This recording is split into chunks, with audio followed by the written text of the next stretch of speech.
I think with age, my ego, like you said earlier, I've learned how to control it. I think as a teenager and an early adult, maybe my ego took sometimes the best out of me. But in martial arts or anything in life, you have to learn how to channel that. And like you said, the ego is very good to drive you, but you got to be able to check it. Valuable lesson for me was always those losses or tournaments or fights that I had taught me how to just keep going, keep trying to get better, try to excel, and then always improving, and just never stop, because eventually it's gonna pay off. There's no reason why it wouldn't. Imagine having direct access to someone who's navigated life's toughest terrains and come out stronger. Someone who's been there, done that, and can guide you with empathy, experience, and honesty. This isn't just advice. It's a lifeline, a strategy session, a chance to learn from my journey so you can accelerate yours. Without the ability to be self-aware and introspective, the ability for you to get to where you want to go, nearly impossible.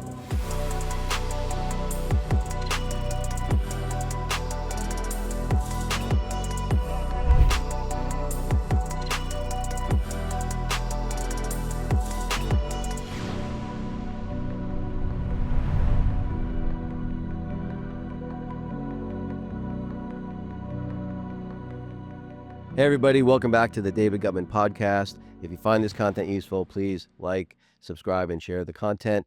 Really interesting guest today. I don't always have professional athletes on my podcast, but I love it. I was a professional athlete wannabe for a long time, so I have a great appreciation for what you've been able to do.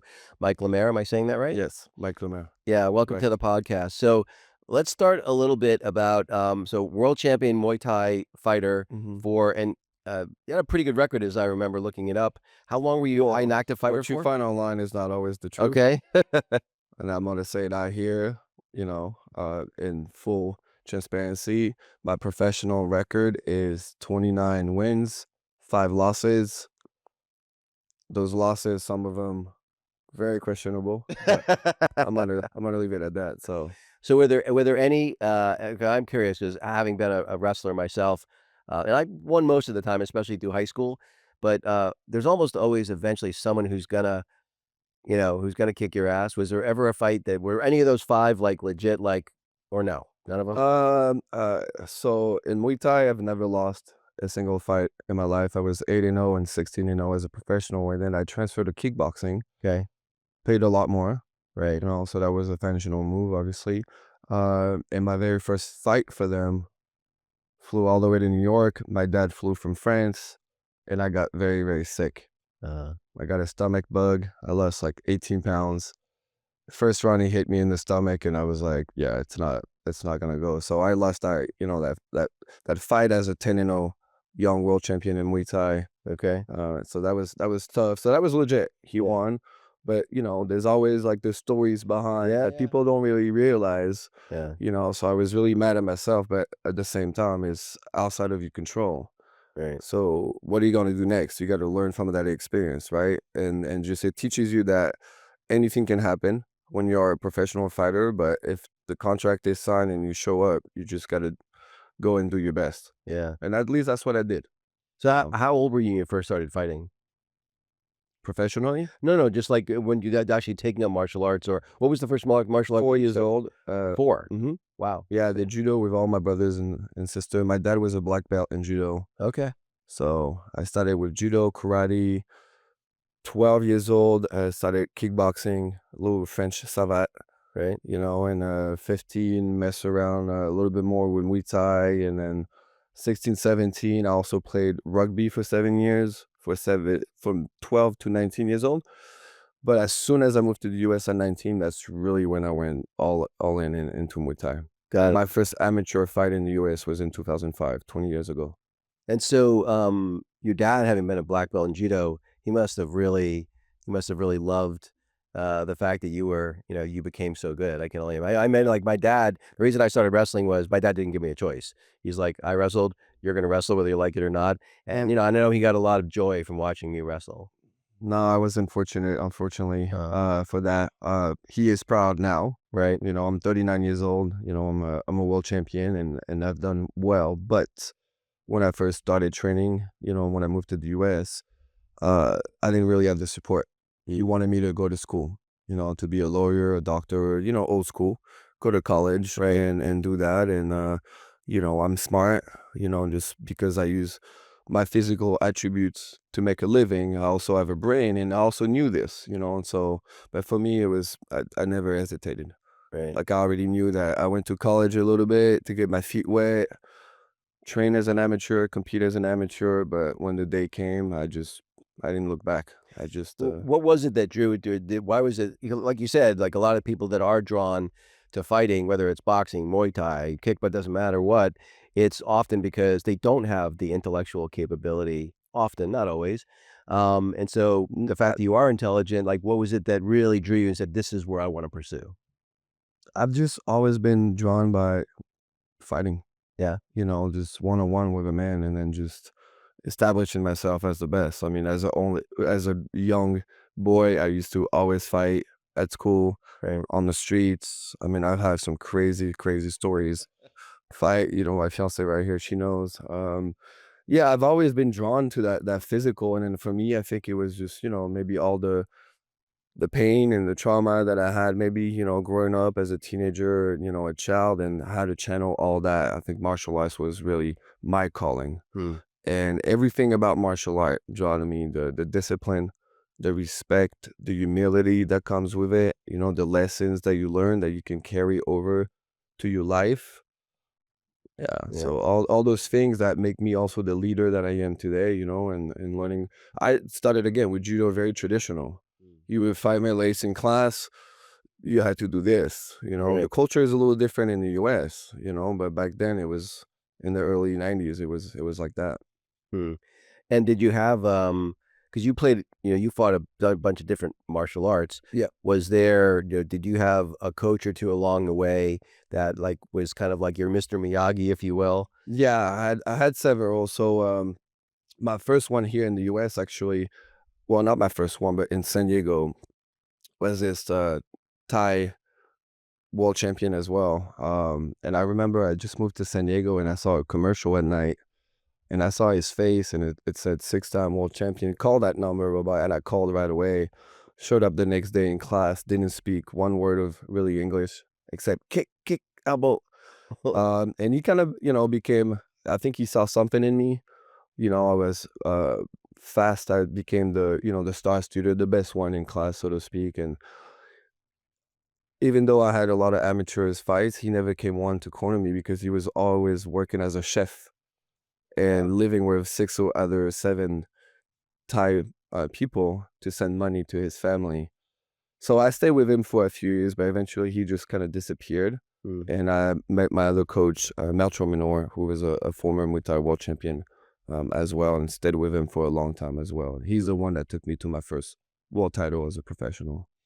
So what are, if you were just going to say like, two or three lessons that they taught you, not just technique, but life lessons that they taught you that really stuck with you, what might those be? For me, especially my last coach, Melcho Minor, I would say that never give up and never quit.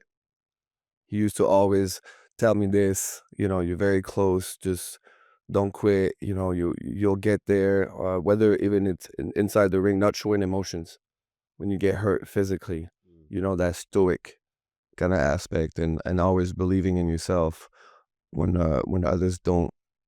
Right.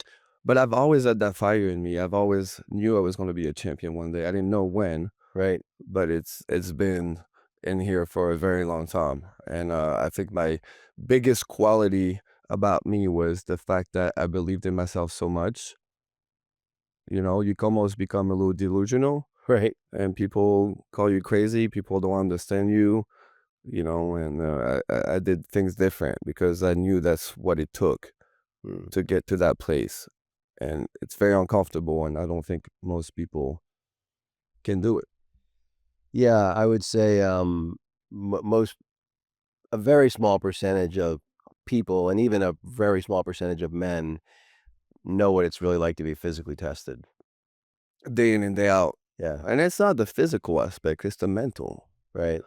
because, as a professional athlete, we all have injuries. We all have soreness. We all have injuries, which has been a big downfall in my career. But mentally to pick yourself back up after an injury or, a bad session, a bad sparring day, 2 weeks out of a major fight. I've had plenty of those. And then the doubts creep in, Right. and then how do you pick yourself back up for the next day? So, Kobe Bryant said it the best is you have to have short memory as a professional athlete. Every day is another day, Yeah. right? So with that perspective, I think you are able to move on a lot faster. So what was the decision point for you to decide that you were gonna, end your professional career and move into something else? I'll be 100% honest. I didn't make that decision. The doctors did. Okay. And so my story was my last professional fight was November 2019 in Chicago. And I remember I went on vacation. We went to the Philippines and we came back to the US, and the country was pretty much on lockdown. Uh, And so during that time, I trained all the time, like it was normal for me. I just trained every day when people were like at home. I still were like, we're in a year from now, when the country reopened and the promotions for fighting, I'll be back. And then I got hurt. mm, An old injury got worse. 2 surgeries, stem cells, PRP injections, you name it. Spent a lot of money on this elbow, and the doctors told me to stop. So mentally, I kind of believed it, mm. but eventually now, for the last year, I've been a lot better. I'm 39 now. I'm not saying I'm gonna go actively compete full time as a fighter, but I'm thinking about at least finishing my career on my terms. Huh. Mhm. Interesting. Yeah. And you've already been world champion. What is it that's left that you really want to accomplish? Or is it just, hey, you know what? Like you said, I just want to go out on my own terms and then however that plays out. Like, how do you think about that? Yeah, to be honest, that transition between being a full-time professional athlete, to, okay, how am I gonna make a living now?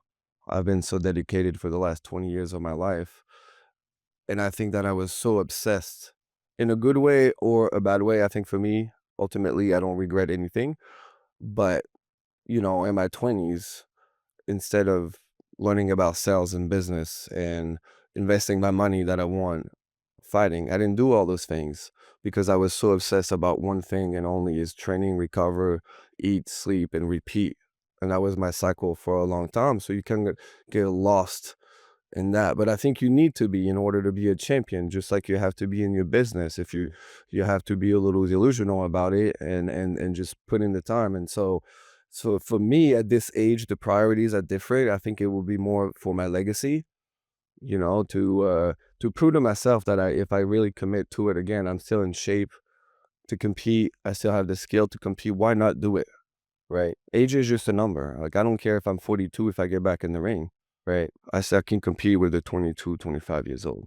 Right. And that's like for me, that's something I can hold on and just telling myself throughout life, like you can do whatever you want. Obviously, there's gonna be some physical handicap, so to speak, with the age that comes with it. But you adapt. You adapt and you move on. You adapt and you move on.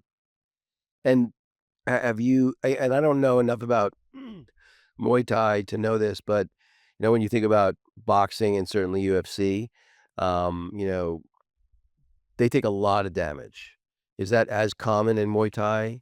There's more. Was that There's more. more? Yeah, Muay Thai is actually the most violent combat sport. And that's just simply because boxing, for example, they take a lot more hit to the head Mhm. because they only have hands. And all Right, they throw is hands to the body with the head. right. 75% of the punches will be to the head. So eventually, yeah, there's a higher risk for your brain to get damaged. But Muay Thai, I mean, I have 2 surgeries on my leg from bone spurs from getting kicked in the leg. Uh, Broke my feet many times, my jaw, I mean, stitches everywhere. It's throughout the body. mm, I got arthritis in here, arthritis in my ankle, like, so it's hard to say which one is worse. MMA, there's also a lot of grappling, so that kind of like stop the force of the punch. mhm. You see? It's hard to say, but also MMA has 4 ounces gloves. Right. Yeah, So, I don't think they're all bad.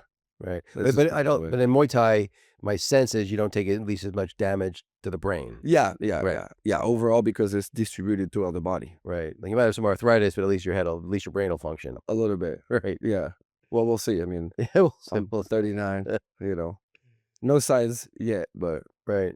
Well, so, your lovely fiance is in studio with us, and I'm assuming at some point you might wanna have kids. Would you if you had a son, would you want him to be a combat fighter? Um, Actually, yeah, I've thought about this question a lot. I can't answer it until I have a kid. My heart wants it, but my brain is absolutely no. There's no way. It's Muay Thai doesn't pay. Right, Even me, I was best in the country, one of the best, right, best in the world, and I've only went up to a certain limit. And right. eventually, I mean, yeah, you can chase the belt, but Muay Thai doesn't pay. It's a Mm, performance sport, really. Kickboxing pay me a lot more. But compared to boxing, for example, I'm not retired set for life. Let's right. put it that way, Yep. right? But at least I don't have a PhD, but my world titles are what is providing a living at the moment for me, right?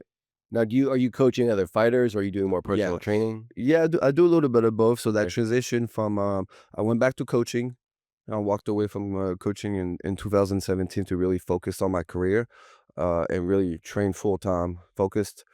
I am the head coach at Victory MMA right now Oh, for the Muay Thai and kickboxing team, and I do have 8 champions that I had in the last 2 years. Yeah, great team. it's gotta feel great. Yeah, yeah, that sense of leadership and helping all those young men and then women is very rewarding.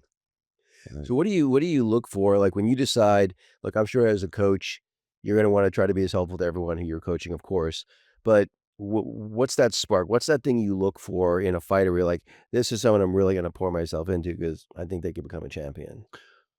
Yeah, there's a lot of factors that goes into it. For me, I think the biggest one uh, is always going to be the heart.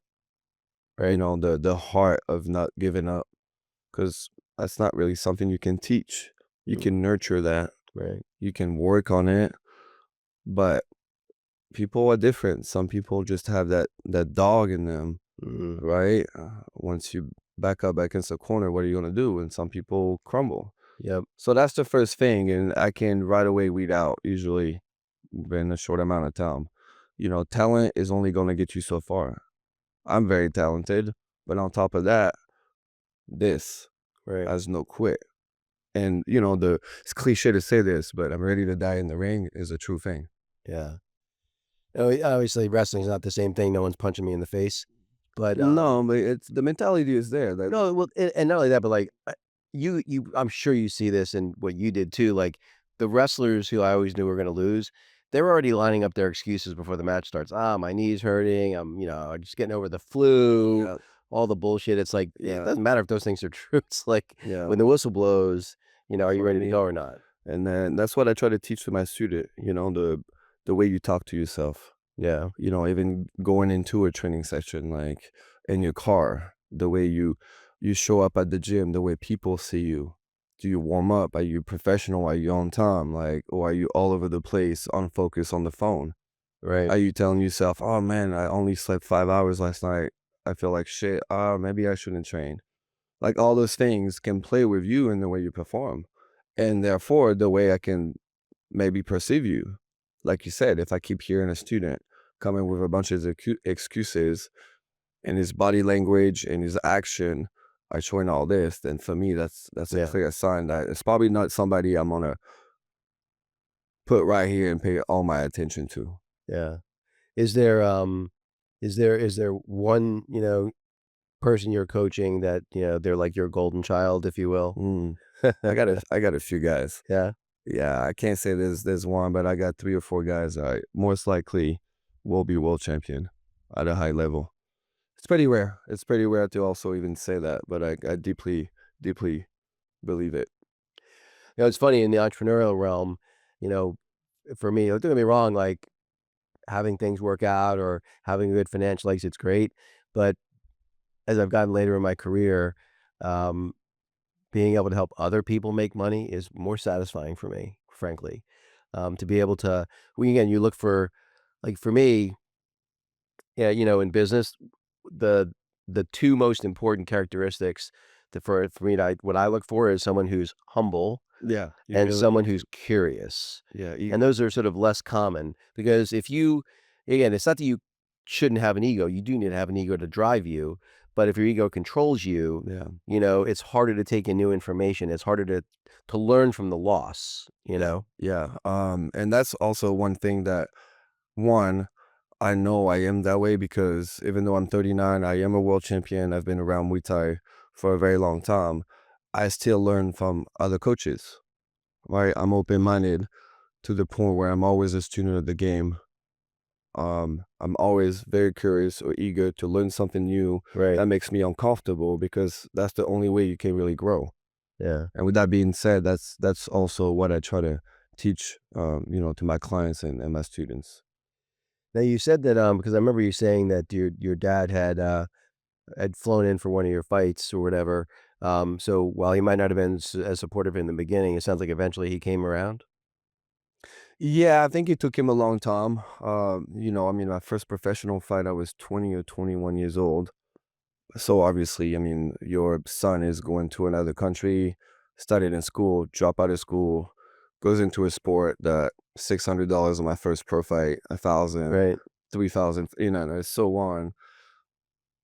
As a dad, I don't judge him. Yeah. Even though he didn't support it, I don't know how I would be with my son making that decision. Yeah. You have so much going on for you, you Yeah. can do something else, but at the same time, I think I would also admire that passion that my son has and that drive Right. because it's pretty rare to have, I think, and it's a unique quality. I think deep down, my dad was hurt that I probably didn't want to do what he wanted me to do.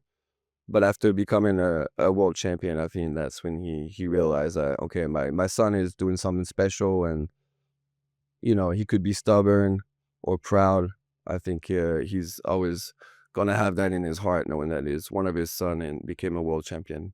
How about your siblings? How did your siblings feel? I mean, I know like when I had an older brother that was also a pretty good wrestler, and I was always really hard to watch him wrestle. Yeah, yeah. So my mom came to a lot of my fights. Her first actually fight watching me in Vegas for my first world title on her birthday. I knocked him out in the first round Right. and took her in my arm. That was a great moment. My siblings, they have a hard time watching me as well. My mom never wanted to watch me. I forced her. She couldn't even Right. watch me on TV. She would cry all the Really. time, scared. And same with my brothers. I think it's always hard to, watch a sibling or a really close friend fighting, Yeah. especially at that level, because a lot of bad things can possibly happen. It's funny. I never thought about it, but like, how is that as a coach? Because that's obviously someone you care about, someone you've invested a lot of energy into. Is it hard to watch them? Is it hard to watch them fight, or only if they're losing?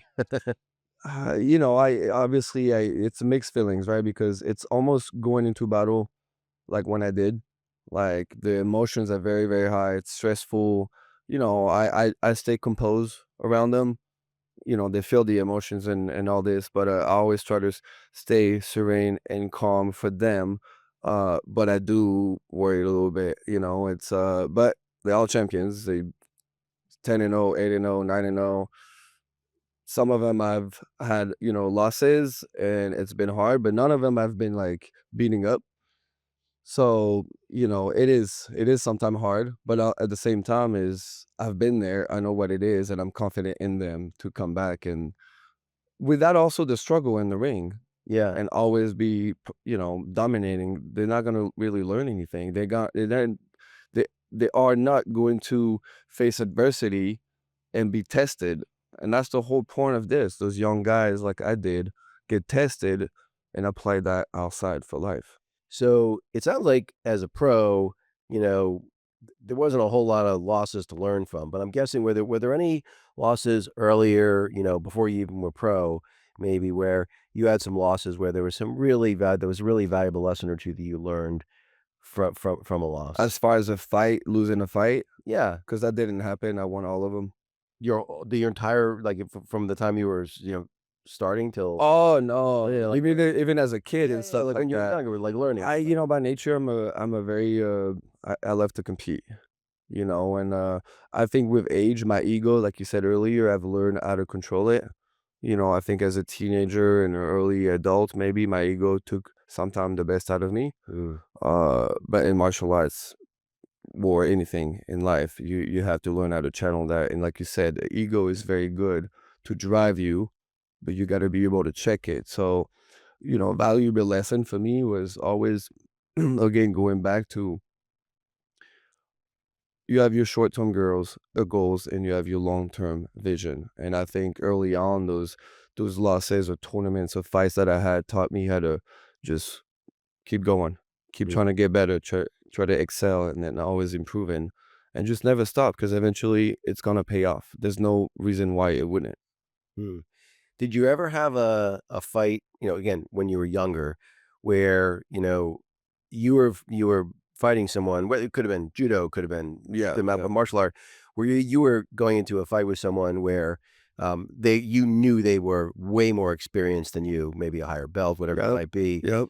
and, where where maybe it turned out the way you thought it was gonna turn out, like, you ended up, getting your head handed to you a little bit, or, hey, maybe it turned out better than you thought. Better than I thought Yeah, on multiple occasions. okay, Bigger names, right, dangerous fighters. As a kid in judo, I remember going to a regional competition, and I was already surprised I made it to the top. And I faced this guy that was just the guy, and I was able to toss him over my hip, and I won. I didn't know how, and I was right. probably like 10 years old at the time. And then professionally, I won a tournament for Glory Kickboxing where I fought 3 times in the same night. Right, And the guy that I faced in the final was the WBC champion at the time, and he won the first preview 2 fights by KO in the first round. He was fresh. mm, I won my first fight by KO. The second fight, I got dropped by a head kick.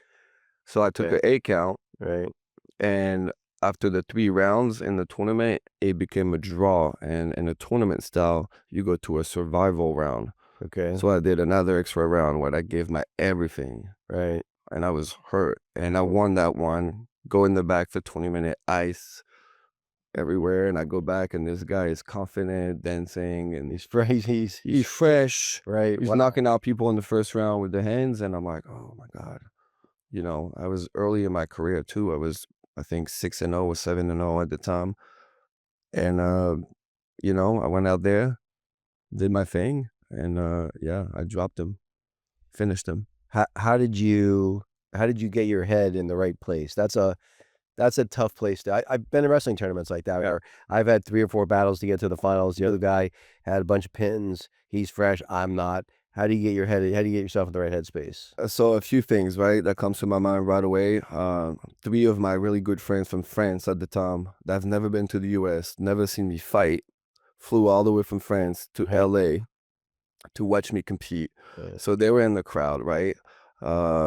And also my coach going in the back, and I'm like broken rib. I can, my leg is swollen. I'm hurting, and the head kick, caught me here. I didn't know what caught me, but eventually they told me in the back, and my brain was just hey, like this, and I'm like, I'm not doubting at that point, but I'm like, oh my god. And my coach come on his knees, look at me with a smile. He's like, Mike, we didn't even know you're gonna make it to the final. right, Who cares? Go out there and enjoy yourself. right, And honestly, like that spoke to me.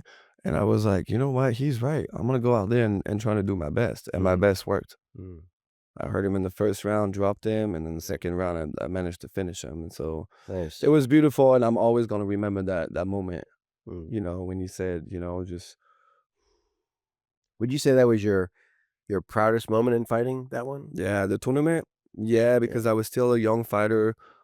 First time I make some pretty large paychecks, so to speak, right, uh, fighting professionally.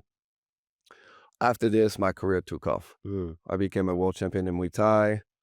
So I was kind of like dabbling a little bit of kickboxing, Muay Thai back and forth until I really, after accomplishing a lot of things in Muay Thai, I went to kickboxing. But at that time, I was kind of going back and forth in that moment. Just even today, I mean, the simple fact that I know I survived 3 different fights in one night, and mentally I right. could, face all that, and I came on top not only once, but I've done, other tournaments as well.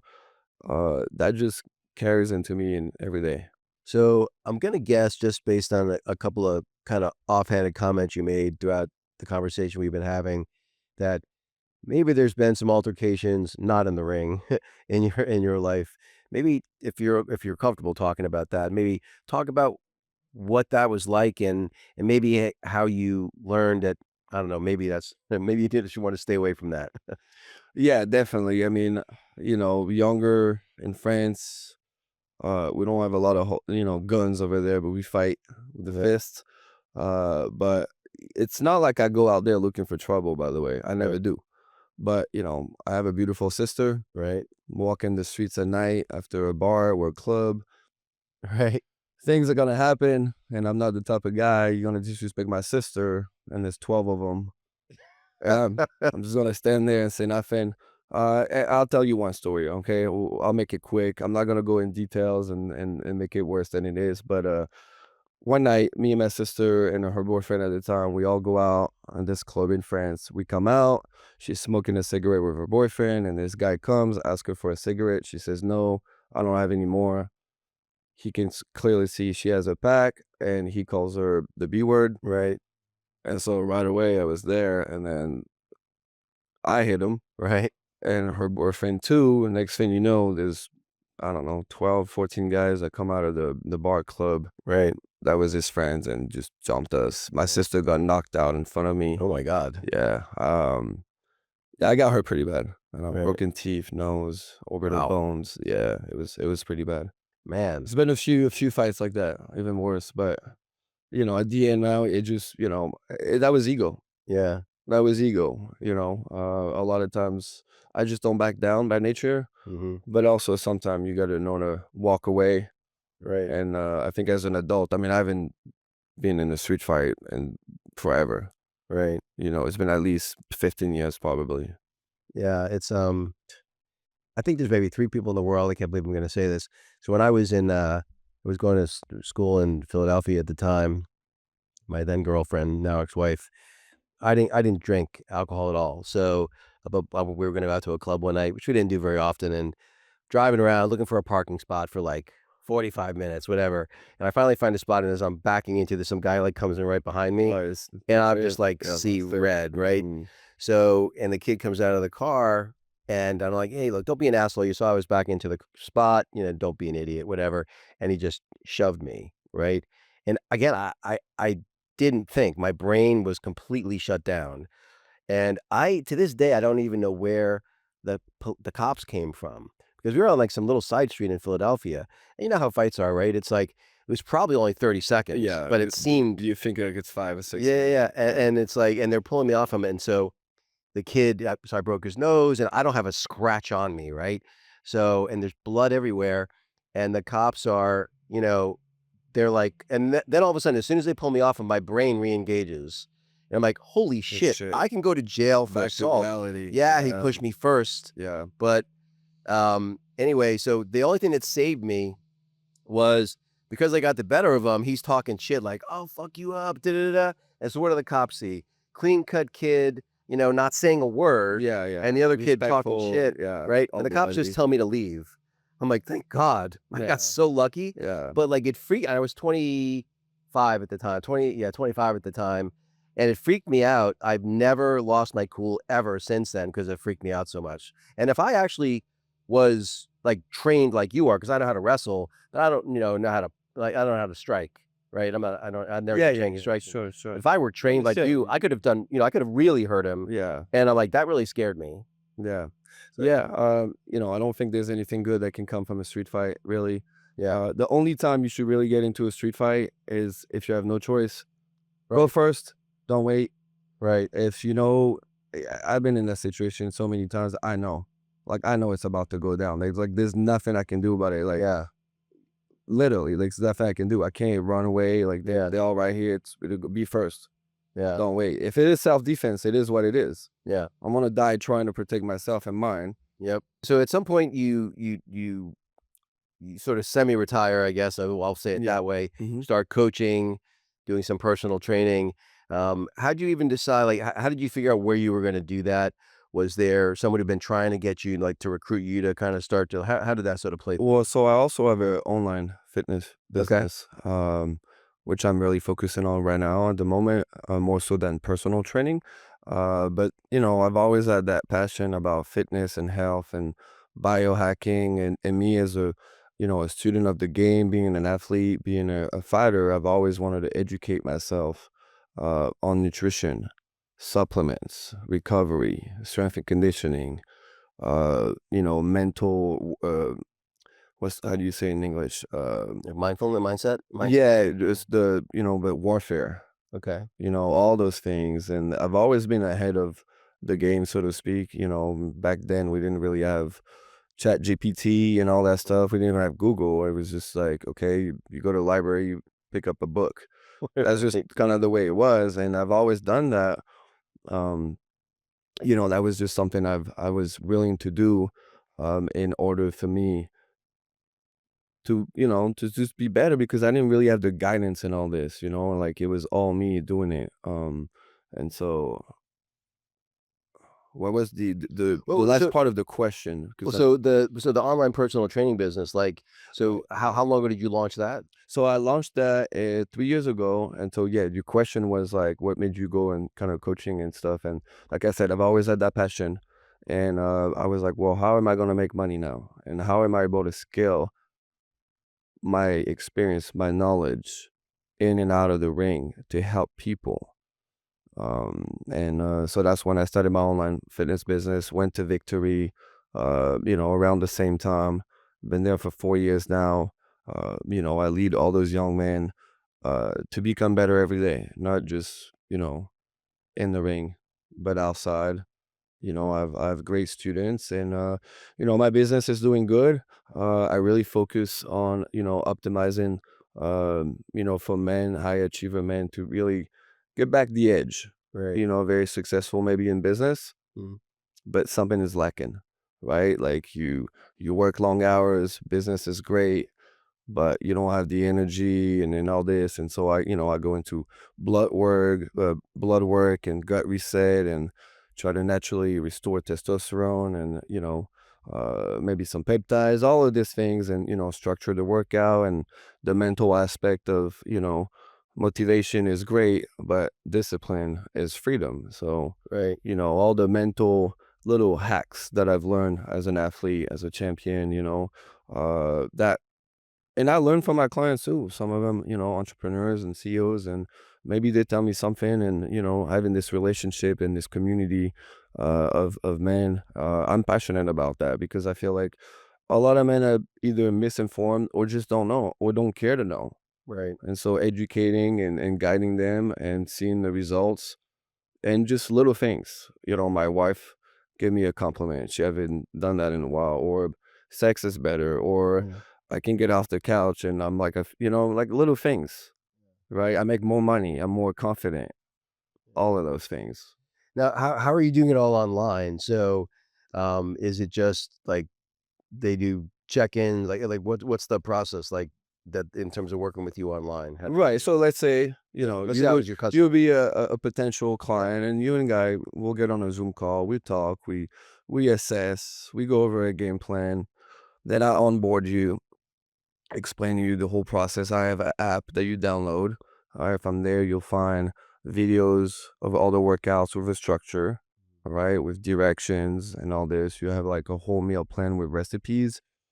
Even though I try to have my clients, especially if they want to lose fat, follow some kind of calorie restriction and really try to count because a lot of people don't really know how much calories they really get. But after that, I'm more in tune with my body. I've never counted calories, but we focus on high quality food. You know what I mean? And I think maybe growing in France, I've always appreciated the time of cooking, getting the meal ready, and also being like grateful and thankful for it. And I think maybe in America or nowadays in general, we kind of forget that where food comes from. Like, what is the purpose behind it? Like, Earth made beautiful plants and animals to like, and so kind of like that ancestral aspect of it, grounding, earthing. I'm pretty big into all that, ocean diving with the salt, the minerals, the sun, all of this. And mostly guys is just really a confidence thing, It's Yeah. just like, man, I'm at 20s in college. I used to this and this, and now a woman, I'm struggling. It's just they don't have that edge anymore. Yeah. It's like, man, like you 45, who cares? Let's go. 45 is not old. Right. 55 is not old. Yeah. you know? I'm 59, I don't feel old at all. You look great. Yeah. It's like I can still 80 push-ups unbroken, like, You're 59 years old? yeah. Wow. So, I know it's fine. I still I don't do Brazilian jiu-jitsu anymore. I got tired of because I have, you get injured because people don't have enough control. Yeah, absolutely. It's like, That happens all the time. get hyperextended elbows all the time. It's like, I hate that shit. It's funny, as I've gotten older, what I try to do is I'm trying to shrink the amount of time I have to work out. I do a lot of biohacking stuff myself, red light. I have this new thing, it's a vagus nerve stimulating Yep, headset. yep. So I basically do guided meditation while I do vagus Mhm, nerve stimulation at the same time. It's mhm. freaking amazing. Yep. Have you ever it sounds like you've done that kind of stuff before? Yeah, I'm all into that too, man. Yeah. Yeah, hyperbaric chamber, all of that I stuff. actually did this new one the other day, where basically they say it has a better impact than hyperbaric. It's you basically are doing, so you're breathing in. Contrast What's that? contrast therapy. No, well, so I don't maybe that's what it's called. Basically, I'm on a carol bike, you know what a carol Mhm, bike is? mhm, So I'm on a carol bike and I have oxygen. mhm, So basically, they increase the oxygen mhm. and then they decrease I the have one. oxygen. I have one in my Those are garage. amazing. It's called Livo 2. Yeah, yeah, yeah, yeah. Mhm. That's it. It's contrast oxygen therapy. Yeah. And I So did a 20-minute workout like that and I mhm, was like, mhm. I felt way better than I Yep, did with hyperbaric. absolutely. It was, I know the founder, actually, he sponsored me, for the machine, Nice. and the founder, I think, had a car accident and, Okay. brain Is this issues Smart and Fit? no, it's called Uh, Livo 2. okay. It's probably the same technology. Well, no, so the It's smart so I think Livo 2 was so there's a chain, they have a few locations here in Southern California mhm. called Smart Fit. They have the Livo 2 device in their location. Okay. That's where I thought maybe Got and the owner sorry, so I'm actually mentoring the guy who's the CEO. He's the son of a guy who had some health issues. I thought that's what you might have been talking about. So, but different yeah, guy. different. But yeah, it's a great tool for sure. Yeah, no, it's like that stuff is so cool. It's, eh, people I don't know. I feel like people, they just don't give enough attention to their health and wellness. It's really kind of a I shame. agree. I mean, eh, you can have all the money in the world. What are you gonna do when, you go to the grave? Yeah. Well, my wife's good younger than me. My daughter's still young. It's like I want to be around for a long time. Yeah, so you've been to Europe. You can kind of see how like every time I go back, it really grounds me because obviously my family and friends over there, but we go out socializing every day. Right. Like it's part of the culture. You go sit down after work for an hour or two. I don't think people would necessarily go out to get drunk. They just have wine or beers, have a Right. good time. I think there's something into that. As you know, yes, nutrition, but the stress is the biggest killer, right? And so having relationships and taking the time to actually socialize and have friends and have a life outside of the rat race, so to Yeah. speak, which is in the US. I mean, that's really what it is for most people, right? And so that's, getting to that freedom is that fine line. Like how much, most men that I coach, is 45 years old, all in into business, but family is pushed behind and then the divorce maybe comes and all of that and then for what. Yeah. It's funny. I have, some of the most successful people I know, they're miserable. You Yeah, know, because their relationships are terrible, their health is terrible, right. and I don't care how much money you have Yeah, when, you have a hard time putting on your shoes and socks and getting out of a chair and, you're tired all the time. Like me, I can't sleep more than 6 hours. I wake up 6 hours, feel right. completely rested. I don't get, I don't know. I eat one meal a day. I eat Yeah, coffee in the morning. I have and one meal usually, I eat like a 3 hour window and I feel great. I think for me the people that have that kind of wealth, it baffles me almost that hire a personal chef that is going to Right. cook really really healthy food, have a personal trainer, have a doctor on dial that Right. is going to look at your hormones, your blood work, like whatever you deficient. Like there's no way for you to be out of shape if you have money. If you're at least poor, you really have to work all the time, and your country doesn't have a gym within 20 miles. Like that's another thing. Right. But so that's the sad part, and that's what I kind of focus on is those high achiever men that Yeah. put their all into business, but Yeah. they lost the mojo. It's funny, I was on TRT for a while. I'm actually trying to do it Mhm. naturally now, with maybe some peptides, Yep, but yep. I'm starting at my test is at 400. I think I can get it. I think I can get to the 700s. I can help you. Yeah. Yeah, of course. I Okay. mean, you look, you're 59, man, to Right. be honest, you look great. I'm the last time I've done my blood work, I was about 650, not the highest, Right. not, but I still feel like I'm gonna push it for a while personally. Also if I go decide to compete, I've always been a believer of if you try steroids or taking advantage in Right. competition, that's kind of cheating Yeah. For sure. because if your mindset is set on that, you will never win truly in your heart without the help. And then relying on something like this is a no, right? So I want to push it to as much as I can naturally, and then eventually maybe look into HGH or TRT with small dose of both. But Right. yeah, there's things we can talk about that I think naturally you could do. Maybe I could help, Okay. to see where you are. Yeah, because I just had all my blood work done. There's a company here called Lumati. I don't know if you're familiar with them, Idea. but so I met with their guy, and he was, so some of the technology I don't even know what to make of it. It's like I can't tell because there's a lot of bullshit stuff too, right? Yeah, and they charge, a lot of money as well They and stuff sure like that. do. Yeah. The blood filtering, 40 Ozone, grand to get yeah, your blood yeah, filtered. of course, of Yeah. course. I mean, listen, again, if money is not the issue, then I don't see your problem. There's a lot of merit to all those things. Um, But yeah, we'll talk. okay. We'll get you up there. I mean, there's ways you can do naturally that people also don't necessarily know, Right. and increase real quick. Yeah. Yeah. And it's like, because I was probably around, I know I was around 900 when I was on TRT, and then I Yes. kind of weaned myself off, and my blood work when I've been off is at 410 or something like that. So it's not terrible, especially for my age, but I do think I can get it to the 6 to 700s with probably diet, supplementations, and So do things you like think that. you're ever gonna go back on I the don't think so. I want to TRT? try to do it without it. Did you do it, injections? Was it Injection. okay, yeah, that's So the best way to do I it, would do I it think. twice. So I tried the pellets for a little while, Yeah. pain and ACEs literally. Yeah. Yeah. And then I went to injection. I basically would take whatever the weekly dose was. I divide by I two, do it that way. This is controversial, but I have to say it, I think in this country, man, like, TRT is pushed way too much. Yeah. Not everybody, Mm. but in my personal opinion and experience, my last training camp, I went at 2 p.m. So for men, the test levels spike at 6 a.m. and 6 p.m. every 12 hours, right? Huh. So I went at 2 p.m. dehydrated, doing chronic cardio as a fighter for a training camp. After a training session, without eating, I went and got my blood on. It came back at 420, 450, Right. and right away, the doctor was trying to sell me the TRT. Right. Right. At the time, I'm like 32 or 33. Right. I don't think I need TRT. I said, like, respectfully, I Right. know what I'm doing. After that camp, I took a little bit of time off, slept more, ate more, lifted more, less cardio, you Right. know, all this, and went back to 680, 700. Yeah. So just like this, I don't need the TRT. But now all the young men, I mean, also scrolling on your phone and all this stuff that make you soft, so Yeah. to speak, compared to your generation or even mine. Like, it was tougher, things were harder. And evolution is like this. Test levels 100 years ago used to be a 900 or 1,000 for all men. Right.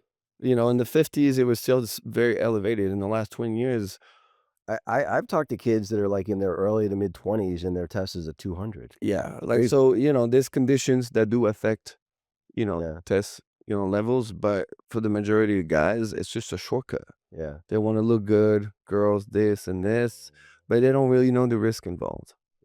Yeah. So I think it's a matter of education. I think, leaders should, even though if you do TRT, it should be your role to be like, look, I do TRT, I feel great on it, there's plenty of advantages, Right. but you age until you did it for 10 years naturally and tried everything you could, Right. you don't need to.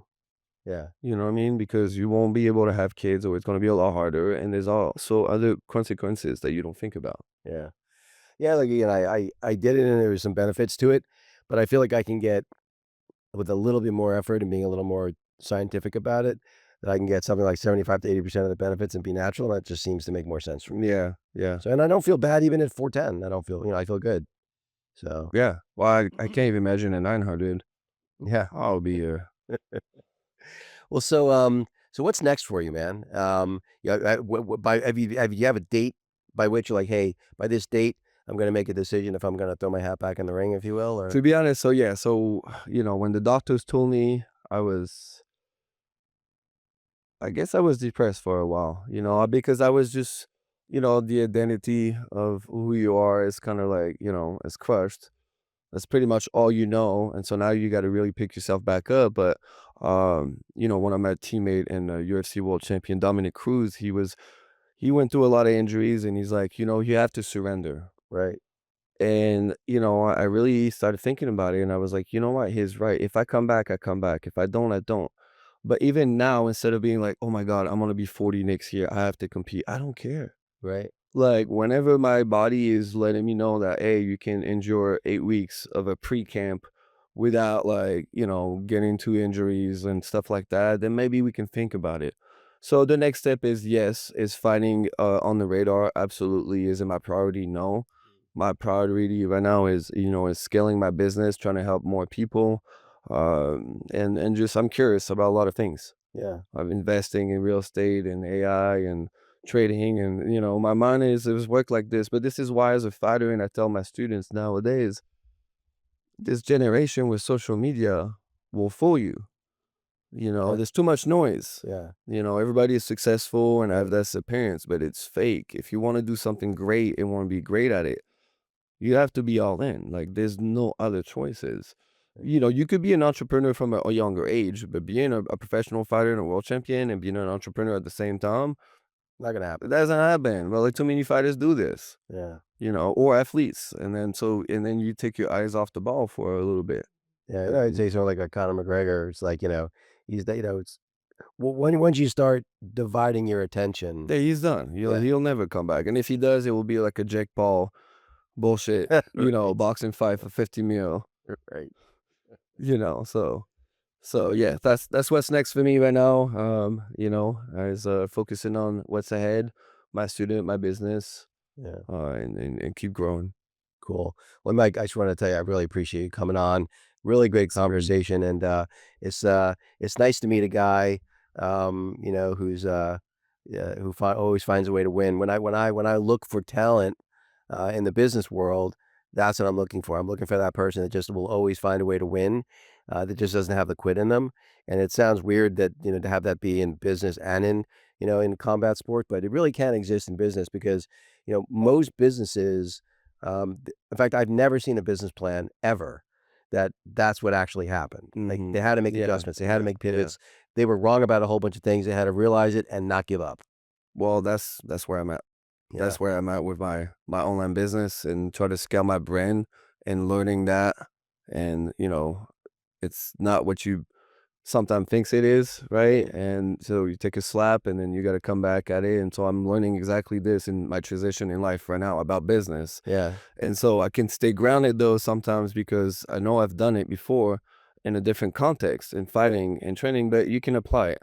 And so as long as I remain faithful right now and hopeful and I know my business is going to scale and I'll be eventually satisfied as where I want to be, then until then I'm not going to stop.